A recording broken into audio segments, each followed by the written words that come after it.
Fire from the Lord. Now the people complained. This is Numbers 11. Fire from the Lord. Now the people complained about their hardships in the hearing of the Lord.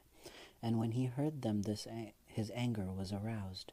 Then fire from the Lord burned among them and consumed some of the outskirts of the camp.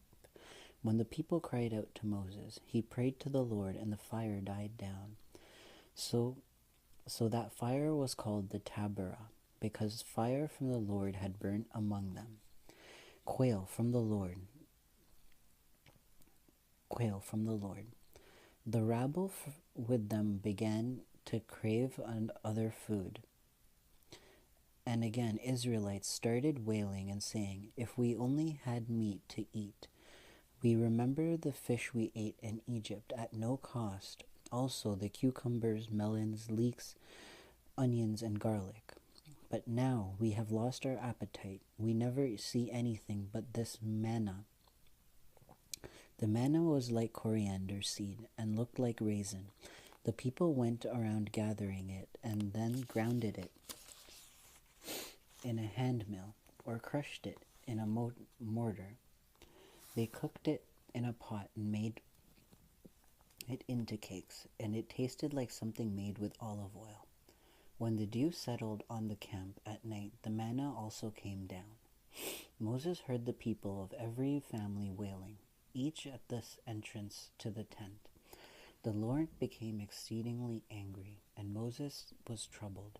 He asked the Lord, "Why have you brought this trouble on your servants? What have I done to displease you, that I put the burden of all these people on me? Did I convince all these people? Did I give them birth? Why do you tell me to carry them in my arms, as a nurse carries an infant, to the land you promised on oath to their forefathers? Where can I get meat for all these people? They keep wailing at me. Give us meat to eat. I cannot carry all these people by myself. The burden is too heavy for me. If this is how you are going to treat me, put me to death right now. If I have found favor in your eyes, do not let me face my own ruin." The Lord said to Moses, "Bring me 70 of Israel's elders, who are known to you as leaders and officials among the people. Have them come to the tent of meeting, that they may stand there to you. I will come down and speak with you there. I will take the Spirit that is on you and put the Spirit on them. They will help you carry the burden of the people, so that you will not have to carry it alone. Tell the people, consecrate yourselves in preparation for tomorrow, when you will eat meat. The Lord heard you when you wailed, if only we had meat to eat. We were better off in Egypt. Now the Lord will give you meat, and you will eat it. You will not eat it for just 1 day or 2 days, or 5, 10, or 20, but for a whole month, when it comes out of your nostrils and you loathe in it. Because you have rejected the Lord, who is among you, you have wailed before him, saying, 'Why did we ever leave Egypt?' But Moses said, 'Here I am among 600,000 men on foot, and you say, I will give them meat to eat for a whole month. Would they have enough if flocks and herds were slaughtered for them? Would they have enough if all the fish in the sea were caught for them?' The Lord answered Moses, 'Is the Lord's arm too short? You will now see whether or not what I say will come true for you.' So Moses went out and told the people what the Lord had said. He brought together 70 of their elders and had them stand around the tent. Then the Lord came down in the cloud and spoke to him, and he took of the Spirit that was on him and put the Spirit on the 70 elders. When the Spirit rested on them, they prophesied, but they did not do so again. However, 2 men whose names were Eldad and Medad had remained in the camp. They were listed among the elders, but did not go to the tent. Yet the Spirit also rested on them, and they prophesied in the camp. A young man ran and told Moses, Eldad and Medad are prophesying in the camp.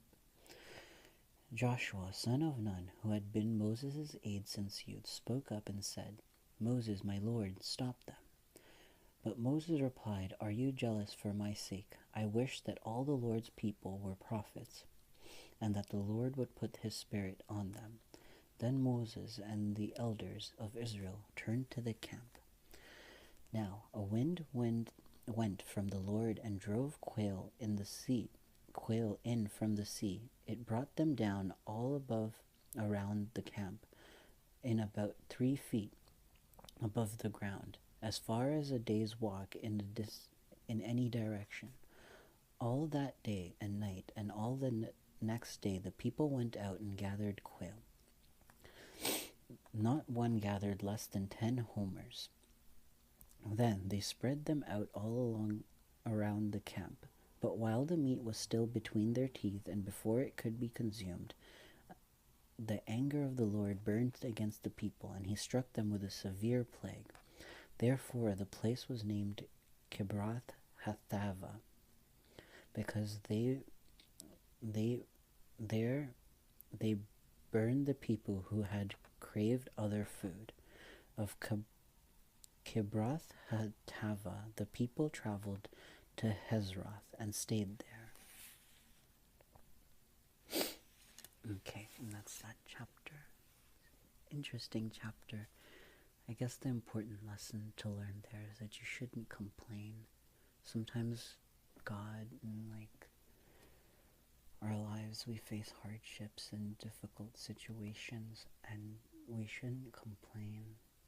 Some complaining to God is not, I know sometimes it's all we can do. It just comes naturally to us, but we shouldn't complain. I do a lot of complaining.